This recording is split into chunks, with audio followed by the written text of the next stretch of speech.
Here is a list of the top 10 cards currently included in the Magic Duels build that we don't have access to because Wizards loves kicking us in our balls. That's almost certainly not true, especially if you don't currently possess balls, but let's have a look at some cards anyway.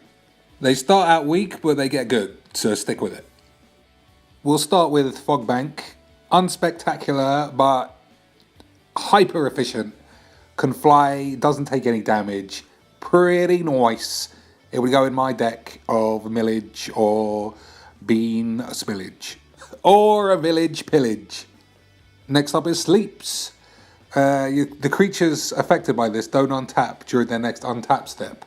Which means if you're a control deck and you need to take a breather, take a shit, perfect time, no one's going to catch you with your pants down. Or if you're looking for some turbo beats, put everyone on their ass, then go in for some punches. Here we go. Grave Titan. Indisputable Sex Bomb McGee. Almost every deck playing black would have this in, if not as a direct replacement for the Black Gear Hulk, just as another 6-drop for hyper ball smashage. Master of Ethereum is a bit like Master Trinketeer, which pumps up all your servos and thopters, except this dude penis pompedos all your artifacts, and it's blue, which is the traditional colour of artifact pumpage. So Pumpy McPumps. Another Titan, this one's great as well. Plus, in the single player mode, it's pre-foiled. Pre-foil Inferno Titan, get in my neck box! I can't think of too many situations where you'd want a combustible Gear Hulk over this.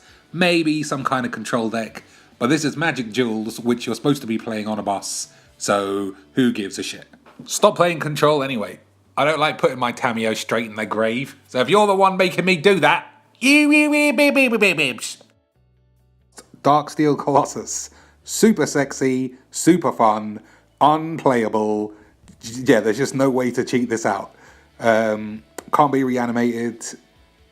Just a piece of shit, but it looks great, and you can't pick it, so it's going in the list. Gideon Jaboibles. Whether it's better than the current Gideon, who knows? It's not a decision you need to make, because you can't use this one. So eat my dinner. This is objectively not a very fun card, but it fully kicks control decks right up the arse. So, good. Plus, you can't use it, so it's going in this list as well. Now let's all eat a seaweed, you go to Nando's. 6 mana artifact creature from Scars of Mirrodin. If somebody's told me that, I'd be holding my balls hoping it was a Wormcoil Engine. Instead, it's this piece of shit. But you can't pick it, it's kind of fun. So it's number 9 on the list. And number 1 is the sexiest Magic card of all time, Emrablobs, the Eebleboibs, Toibleboibs.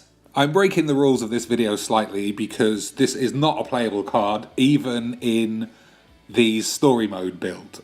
Because in the story mode, when Emrakul gets cast, you immediately lose the game. But to me, that is exactly what happens in real life. So I'm including it, it looks great.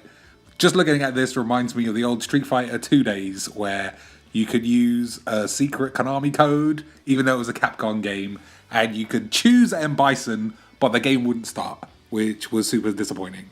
Anyway, I'm bambling. Emrakul, I wish I could play it. It'd go in my white weenie deck, that's how amazing it is. If I've missed any out, mention in the comments, and I'll give you a thumbs up, because I'm shit, and you're great. Toodles, my friends.